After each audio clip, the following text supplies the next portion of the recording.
in last night, knocked out the whole system back there. So it's scrambling back there, and screwed right back up, battery popped out, all that kind of stuff. So, I just passed it out handouts, two things I think it is good tonight. Lesson 5. This is tonight, we're going to hear, we are in our fourth, I guess it is, of our 3-year narrative cycle in the Bible.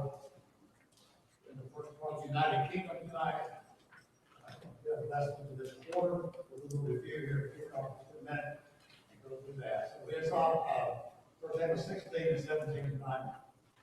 Before we get into that, all right, narrative periods. All right, let's pray.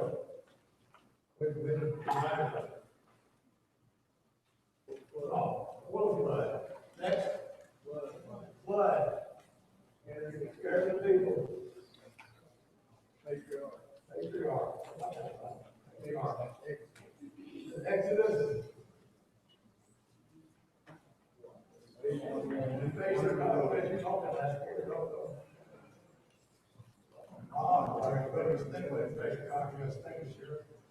And then the judges, and then right now, United Kingdom. All right, so what we talked about the 17 periods from Father Sanders' books that we're using, and we're in this order now on the United Kingdom. Okay, this little chapter content, kind of where we are now. We're starting out in chapter 8, which is the one of Kings, God mentions about the palace, God the judges. So they look at the king, what's the matter? Remember? Saul's wanted twice, that's the first time. Privately was just him and Samuel there. Okay, so private anointing, and then the next chapter is the public anointing when he was all the people there. What's the chapter 11?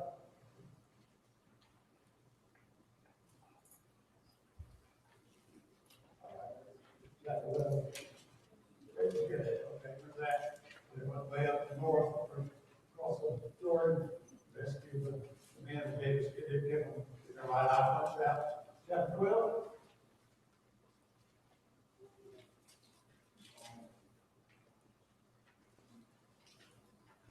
Yeah, Samuel's going to retire, okay? And the big thing we picked up in that chapter is what he said right at the end of it. I will not do one. I will not cease to pray for you, okay? So I'm stepping out. The king's now been anointed. So Samuel's role as the judge is coming to an end. He's not going to be dead yet. There's one thing to do. His role as judge is coming to the end. The king's been appointed, and Samuel's going to retire. He said, I will not cease to pray for you. We didn't do that. 13. Yeah. Saul was a burnt offering because Samuel was delayed in coming and waited for him for 7 days. He waited and waited to find his Saul decided, people are leaving, they're putting off coming. I've got to, I'm trying to get this done before they all take off and attack. And so he offered the sacrifice. Samuel comes up and says, what are you doing? We're talking about chapter 8 when he's anointed. Chapter 9 actually was anointed. Humble verse in chapter 10, when the public get anointed.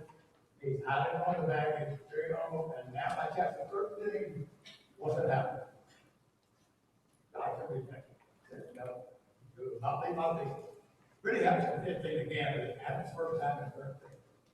Chapter 14.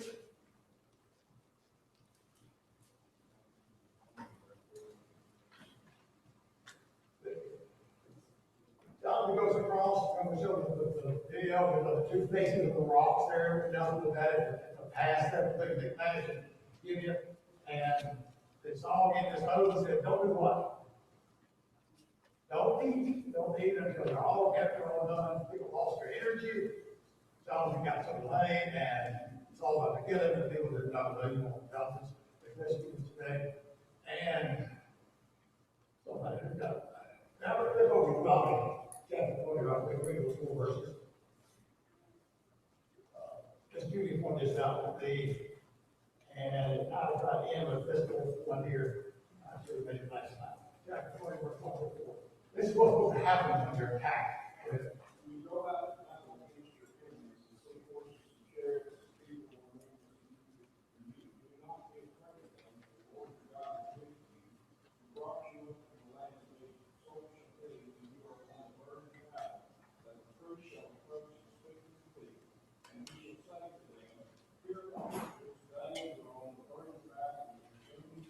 Do not make your heart faint, do not be afraid, and do not tremble, and fear not because of them. The Lord your God is he who goes with you to fight for you against your enemies to save.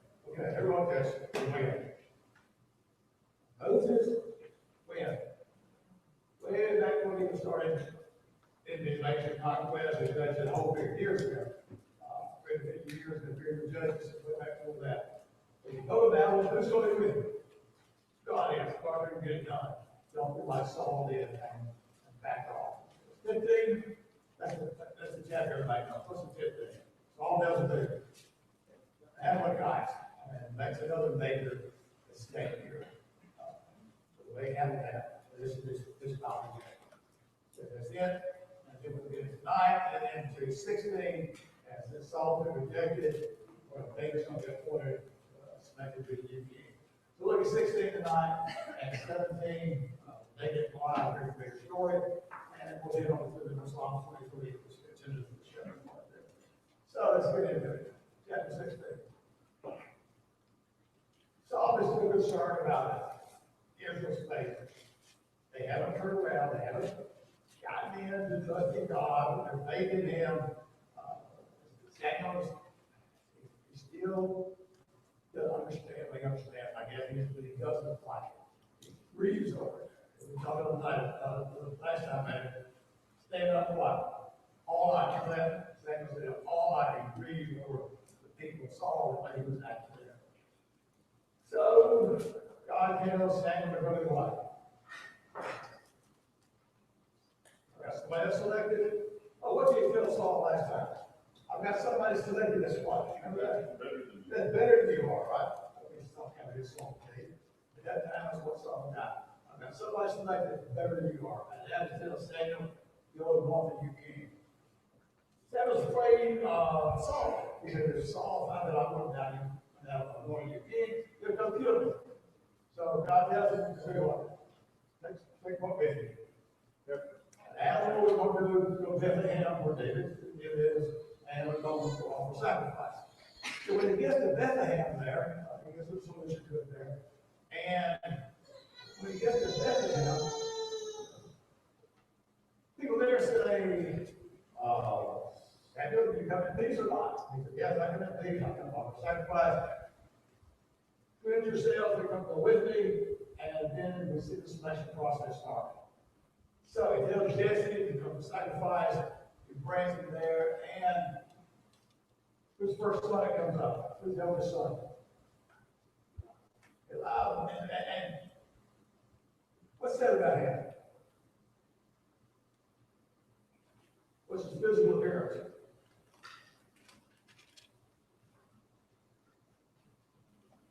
Handsome? That word used in there? Is he handsome? Maybe tall? Got more taller than the top. He's handsome. Kind of remind you what was said about somebody else. Saul there. But it worked out good. Saul's choice there. Saul's heart was wrong, not his physical appearance. So God then corrects Samuel's things that he does. Those very famous verses, don't look on the outer appearance, but the heart.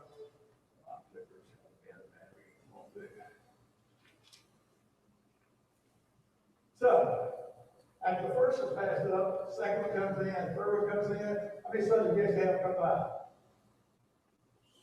7 of them, okay? And which one was selected?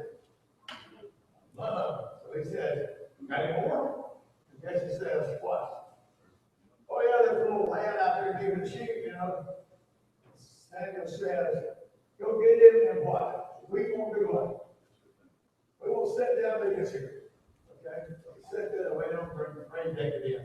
So go get the youngest one and bring him in from his shepherd duties, and this is the one. David comes in, God tells Samuel, and by the way, that star up there, remember that. The long question talking about that at the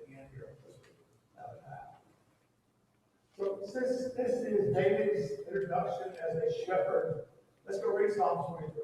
It's not in this thing here. Why don't you read that real loud for us?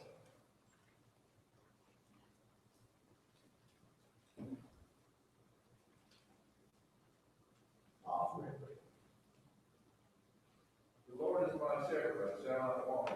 He makes me to lie down in green pastures. He leads me beside the still waters. He restores my soul. He leads me in the paths of righteousness for his name's sake. Yea, though I walk through the valley of the shadow of death, I will fear no evil, for you are with me. Your rod and your staff, they comfort me. You prepare a table before me in the presence of my enemies. You anoint my head with oil. My cup runs over. Surely goodness and mercy shall follow me all the days of my life, and I will dwell in the house of the Lord forever. Next slide. First time we introduce here to David, he is out in the field keeping the sheep. Now they brought him one of the seven brothers.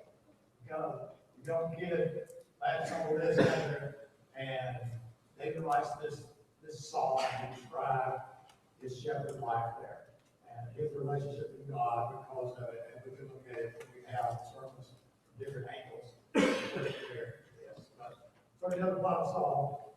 This song's hard at all at this point in time. So, Psalm 23. All right, video about narrative now. I'm just going to take it, I don't have to explain all this. This evil spirit, they come on Saul, reference it back to the way God used Pharaoh's hard heart to get the children of Israel out of Egypt. He's a part of Saul, and this evil spirit comes on him. Exactly how God handles that, but he does it, I don't know. I know. But what do they recommend? Saul's attendants, what they recommend is soothing. Somebody play some music for him. I don't know why it goes today. People like soft, relaxing music sometimes, which I hear that. So they said, oh yeah, I know somebody can play music for you. Guess who it was? That shepherd boy, she was playing music, I guess, like not watching the sheep out there. So David brought him all these harp skills. And we'll play the music for Saul there in his chamber. It's soothing because he's left God, troubled, and David's going to try to soothe him with his music. So it seems as though from bringing him in, he goes home some, and Saul reports some, and he's at this point. And if you read the last part there of this chapter, and then read some of the next chapter, the events almost don't make sense in some ways in this chronological sequence. Because we just jump across that. But you know, at the end of the story of David and Goliath, what did Saul ask about David? Do you remember? Who is it? Okay? Who is this? Who is this? Who is this guy who's not there to kill this guy? And who didn't know? The captain of his army didn't know. Abner didn't know. And so it's kind of strange that he might have been serving the court of Saul already at this point. But then Saul might not know who it was, so don't know that. I got across this. Somebody put a different sequence of events on it. Come there up, Adam Clark, I think. Where I got this from. With a different sequence of events on the things that might have happened. Other parts. In the story there, that what we got in chapter 16, 17, just with a different order into it there, which is entirely possible. This is shows that David's anointed by Samuel. Of course, that'll be first, we understand that. And then he goes to the army to face the provisions. Isaac kills Goliath. Then Saul brings him into his court there. There's his friendship with Jonathan, which we'll get into chapter 18, we'll see that. And then Saul gets jealous of her and starts to get sometime kill him and the reason comes there. So I don't know if that's a better sequence of events. It would make sense that some of the things we have here, these agencies are big chronological. Why was Saul not doing David was there? He could go live to fit in his chamber plan for it. And some of those are there in chapter 16. So I'm not sure about that. Just get it out and talk. Okay.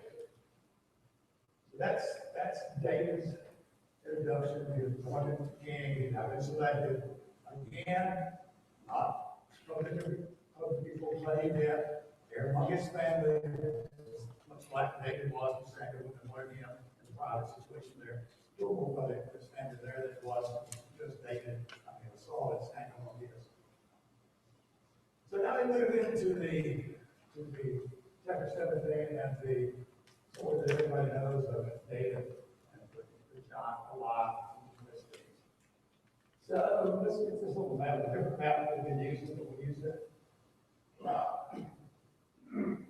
We've been in this little area right in here, this plateau of Benjamin here. I did a little bigger map to kind of provide it in perspective.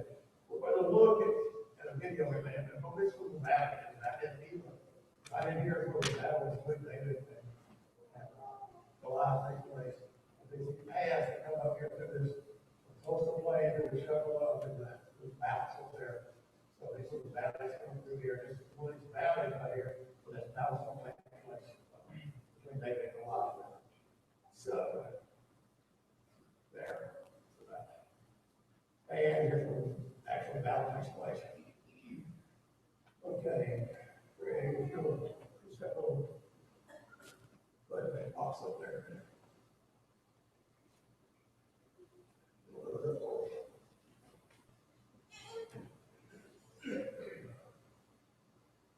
When it gets right there, kind of level one, that's where you can stop. Later, so before I can get it down. Shalom. This is Satellite Bible Atlas video number 7, commentary for Acts 1:10 and 1:11. The Shephelah of Judah. The Shephelah of Judah is a buffer region between the hill country of Judah and the coastal plain.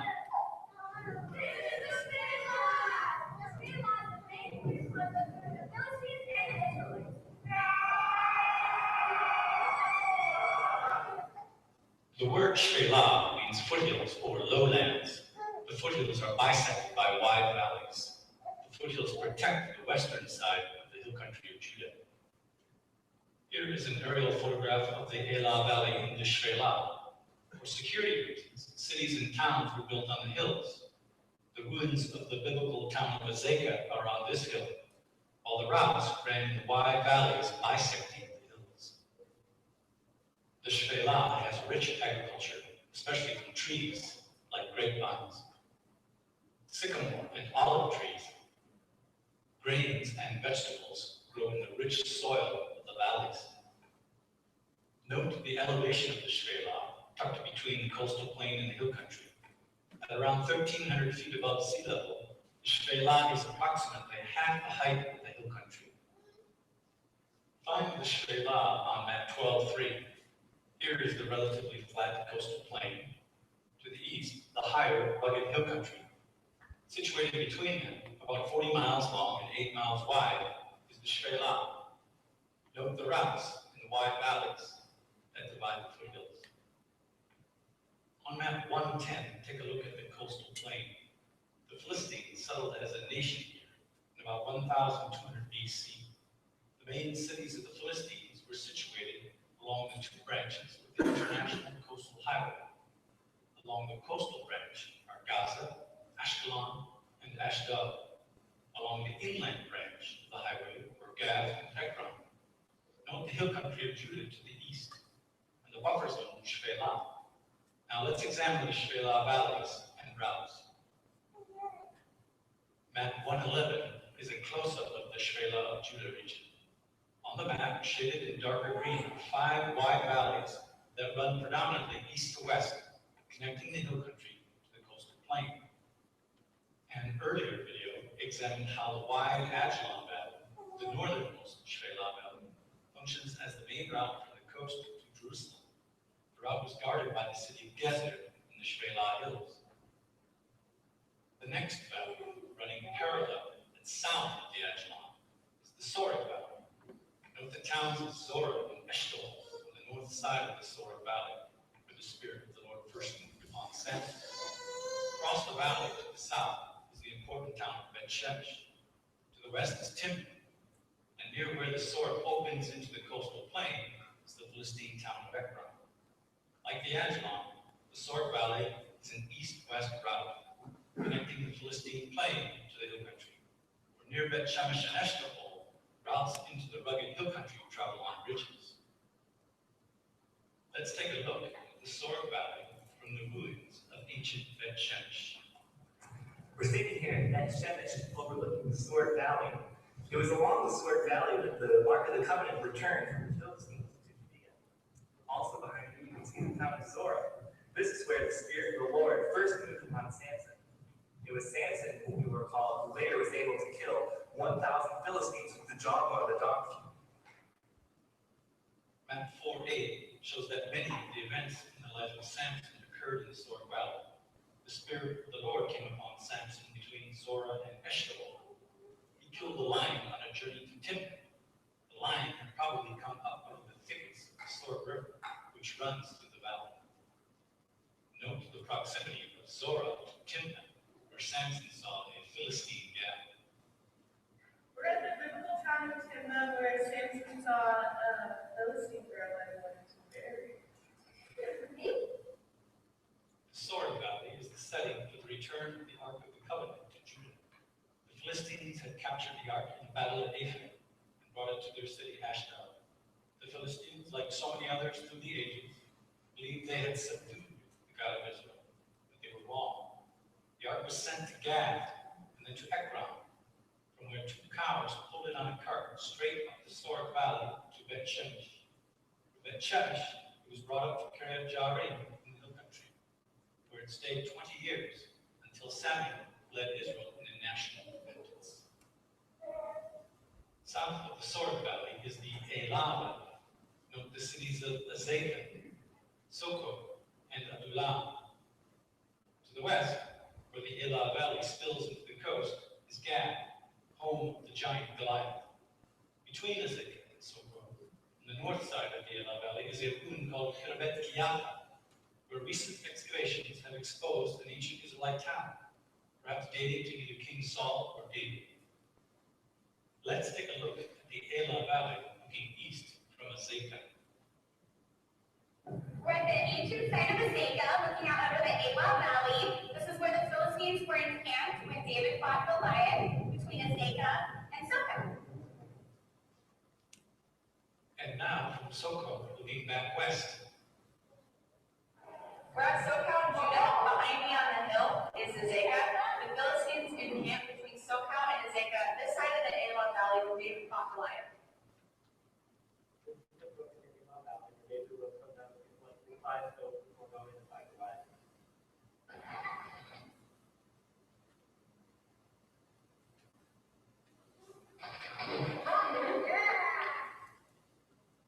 As map 5.3 shows, David fought Goliath in the Elah Valley. Again, Shelah proved to be the buffer zone where Philistines battled Israelites. We suggest the battle occurred just below Soko. The victory confirmed that David was chosen by God to be king in Israel, and that the God of Israel saves neither by the sword nor spear. When the Philistines saw that their champion was dead, they fled on the road of Sha'araim to Gad and Ekron.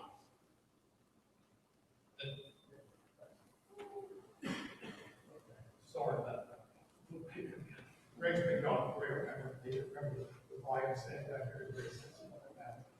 All right, we'll just leave that because that's very exactly shows us where that Elah Valley is, and the city set up there, and they would go back over across there, and they chase the Philistines back to the gap, which is there on the coastal plains. So, and Samuel, they saw him, and success, I guess, that's his job. Go up on the cliffs and went in there, killed 20 of them, and talked about that with his armor bearer, and chase them back. Now they come back again, and I'll talk about it here in the first part of it, and Saul and Israel's reaction, which was what? Who's going out to fight Goliath? Well, like we found so far, right? He comes out and defies the army. That's what got David. He defies the army of the living God. That's what upset David so bad when he comes out to fight God back. So, no matter of faith, that's exactly what David's going to have, is he's going to have to fight him here. And remind him again that the Spirit of the Lord is departing Saul, not there with him. So, he lacks that faith that he needs there. And those we saw that day, we go back and read these things here. Somebody reads chapter 17, verse 15. But David went and returned from Saul to feed his father's sheep at Bethlehem. Okay, so David's going back and forth. David's got the Lord with him. He's going to let Saul doesn't. David pursued and even the difference between Saul and David is Saul is rejected, he's out, and he's glorified, and David now is going to pursue him and wait on his time to come in to be the king. So, when David comes up, goes to visit his brothers, three brothers who are there fighting, and the older brother, once that Jesse, an old man at this time, he sent in to check on the three brothers, and it's the Jews that are captured with thousands, we'll see how they are, take provisions to them, and David goes up there, and actually goes up to the battle line, and even though Goliath coming out twice a day and challenging the armies are still coming up in battle lines, apparently, actually battle lines and fighting this battle out there. David comes up and sees this, and what's the reaction to the oldest brother? He sees David come up. Glad to see him. He's come up to see the war. Yeah, he comes to see the war and see what's going on up here. I just brought some food. I brought us in to check on stuff like that. Somehow kind of reminds me of the story of Joseph and all his brothers, and it's a little bit messed up. But then when David hears Goliath make this challenge, how's he react to it? All these warriors are out here. You all been battling against the Philistines. Goliath comes out twice a day. For how many days makes this challenge? 40 days he's been at. Twice a day for 40 days. And they know nothing about it. David comes up in here, and apparently one time, and what does he do?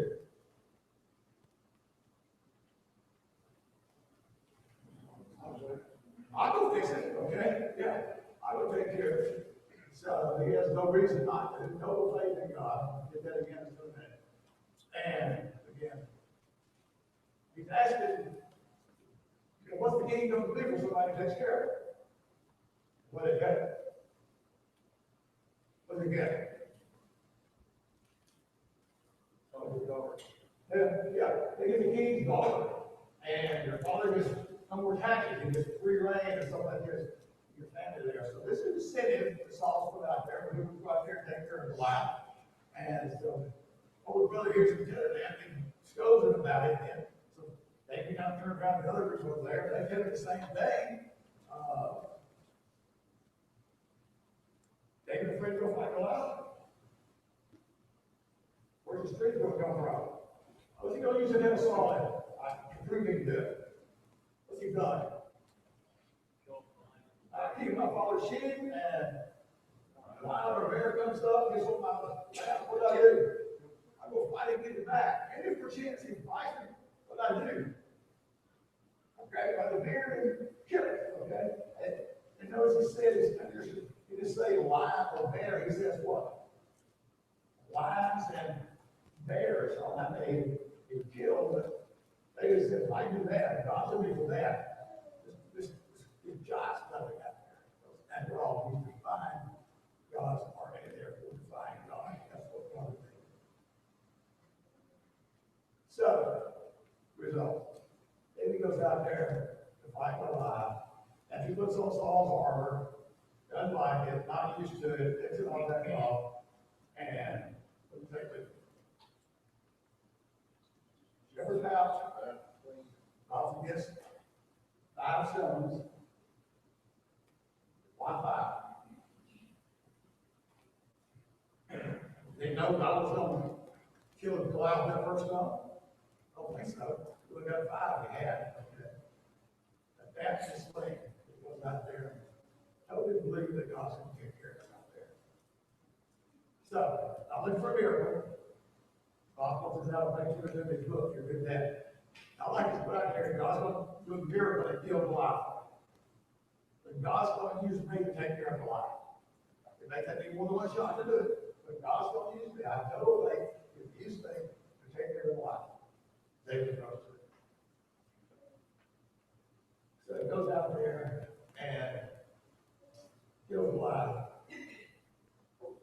cut his head off. Takes Goliath's sword, cuts his head off, and brings that head back with him. That's kind of strange to us. He grabbed the hair of the head, dragging his head around there. He brings it back. And this one where Saul comes in, and Saul said, "Who is this? Who out there did this? I didn't even know." So he asked Abner, and Abner says, "I don't know either." Okay, find out. So he does, and asks David that the son of your servant Jesse, the best of my life. And that's why it's been strange. Some of the sequence we get, they get here exactly polished. This is a normal thing for warriors to do if they kill someone a long time. Cut their head off. That's Show their superiority. like a snake, I put it. I'll go after there. So, If that's the ultimate evidence. yeah, right, it's, yeah, right, you got it. Okay, let's read these 3 or 4 verses here. Chapter 17, we're in verse 45. This is the key to David's victory over Goliath. This right here. Chapter 17, verse 45. And David said to the Philistine, "You've got to use a sword, or a spear, and a javelin. But I come to you in the name of the Lord, to all the armies of Israel, that you have in fight. This day the Lord will deliver me into your hands. I will strike you and take your head from you." Now, what did Goliath already tell him? I won't kill you, right? Okay. Your little dog come out here. I said, "You can crawl out here, take care of me. I'll kill you with what's left." This day relied totally on God. Okay, this story, they the Lord will deliver you to my hands. I don't know what you're doing. The Lord will deliver you to my hands. The Lord will use me to kill you because what you have done to him and his army here. And this day I will give the carcass of the camp of the Philistines to the birds, which is exactly what Goliath did. He was going to feed you the birds. He said, "I'm not going to feed you the bird. We're going to feed the Philistine army to the birds. To be killed in the field, birds, the beasts of the air." And last part of the verse 46. Why? Everybody will know he's invited. That's David's motivation for this. Those were things that we gain by what's David doing. What happened to happiness? Man is defined God at his heart. Here's why. And all this image have known the Lord without stake or sword or spear. That was the Lord's. That was the Lord. He would be good in our heart. God's not good. That's what we're going to do. Very similar to what John said when he told us our Americans go up, listen, yeah, we talked about last night. Okay. 3 minutes left. What was the these? Somebody got something they want to like that out of thing. Still totally different between David's attitude and Saul. Oh, yeah. Totally check. And keep this in mind. Who brought Saul's situation on Saul? Who caused it? Saul, okay? Saul lived by disobedience. Not just once, but multiple times. So it's not that God just left Saul. No, Saul left God. All right, go back to the anointing and getting out of David, which is what here's about. The first one we had on 2 through here. About that. And there was time to read this in here. This was the trials. God's always trials, man. Always. Always. Never heard that. Okay. Yeah, that's smart God. We don't know what he does. We never have, never will. We gotta recognize that and act. Well, let's see here, goes back again to what he did. God not look at outward appearance, was not concerned that. If you're not me, you're not heart. You're not heart. Saul's heart was not right with God. He was part of God. David's that is, there's some mistakes. It comes back to job, and we'll get that later on, we go over, section. They refer to as a. I have to cross my heart. Now, something out here, it's not in order. The first figure here, not the pretty hair, the fancy clothes, things like this. Now we have ourselves, that's not what's important to God. And all these verses here talking about God and the economy of our heart. God knows what's inside. What God can provide. The third point is environmental God's way, not our way. Now, when Saul got last chapter, Saul got to fight it his way, you don't eat, don't get them out there, and this is what force them, we took this thing back. That's not what they do. They do it out there, and he can never be life for man against man. What's happened? Ladies' class at the hall a few weeks ago, a couple months ago, they had a statue of Saul on the wall there.